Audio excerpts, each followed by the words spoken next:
मार्गशीर्ष शुक्ल पंचमी यानी कि बिहार पंचमी और ये बांके बिहारी से जुड़ी हुई है बातें। तो मित्रों आइए आज हम इन्हीं के प्राकट्य दिवस यानी कि बांके बिहारी के प्राकट्य दिवस की क्या बात है, क्या कथा है, वो हम आज जानने वाले हैं। तो इसके लिए देर न करते हुए मित्रों, आप इस चैनल पर नए हैं तो चैनल के साथ सब्सक्राइब वाला बटन प्रेस करके जुड़ जाइए और वीडियो पसंद आता है तो लाइक और शेयर भी कर दीजिएगा। मित्रों आइए हम जानते हैं अपने प्यारे कृष्ण की बांके बिहारी के प्राकट्य दिवस की क्या है कथा।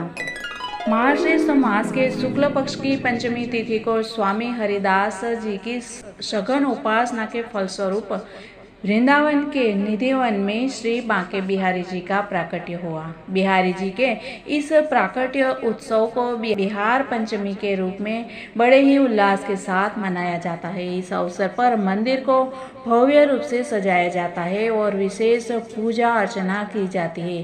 देश विदेश से आए श्रद्धालु इस पावन पर्व का हिस्सा बनते हैं।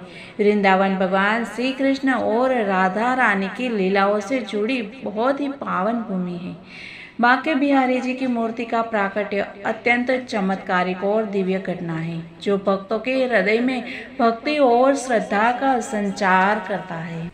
प्रभु के मनोहर श्याम वर्ण छवि श्री विग्रह श्री कृष्ण और राधा रानी के संयुक्त स्वरूप का प्रतीक है। बांके बिहारी का नाम का विशेष अर्थ है बांके यानी कि तीनों स्थानों से झुके हुए, और बिहारी का नाम का अर्थ है वृंदावन में विहार करने वाले। श्री कृष्ण की यह मुद्रा भक्तों के लिए उनके प्रेम और लीलाओं की प्रतीक है। वृंदावन में स्थित बिहारी जी का मंदिर श्री कृष्ण भक्तों के लिए विशेष आस्था का केंद्र है।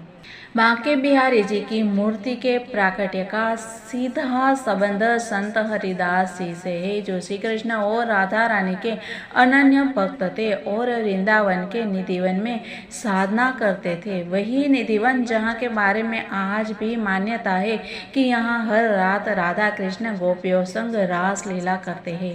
स्वामी हरिदास जी सखी संप्रदाय के प्रवर्तक थे। संत हरिदास जी वृंदावन में नित्य राधा कृष्ण की लीलाओं का गान करते थे। उनका मुख्य उद्देश्य भक्ति के माध्यम से भगवान को प्रसन्न करना था। वे अपने भक्ति भाव में इतने लीन हो जाते थे कि उन्हें सांसारिक सुख दुख का कोई ध्यान नहीं रहता था। मान्यता है कि स्वामी हरिदास जी को राधा जी की एक सखी का ही स्वरूप माना गया है, जिनका नाम ललिता था। पर ये निधिवन में बांके बिहारी जी प्रकट कैसे हुए, इसके पीछे ये कथा है। संत हरिदास जी निधिवन में अपनी बांसुरी और स्वर माधुर्य से राधा कृष्ण की लीलाओं का गान करते थे। कहा जाता है कि एक दिन जब वे भक्ति और प्रेम में डूबकर भजन गा रहे थे तो राधा कृष्ण उनकी भक्ति से प्रसन्न होकर स्वयं उनके सामने प्रकट हुए। संत हरिदास जी ने जब भगवान का यह दिव्य रूप देखा तो उनसे प्रार्थना की कि वे एक रूप में प्रकट होकर हमेशा भक्तों के बीच रहे। उनकी प्रार्थना पर भगवान राधा कृष्ण ने एक दिव्य मूर्ति का रूप धारण किया। यह मूर्ति बांके बिहारी जी के नाम से प्रसिद्ध हुई। मूर्ति की विशेषता यह है कि इसके दर्शन मात्र से भक्तों को राधा कृष्ण के दिव्य प्रेम का अनुभव होता है।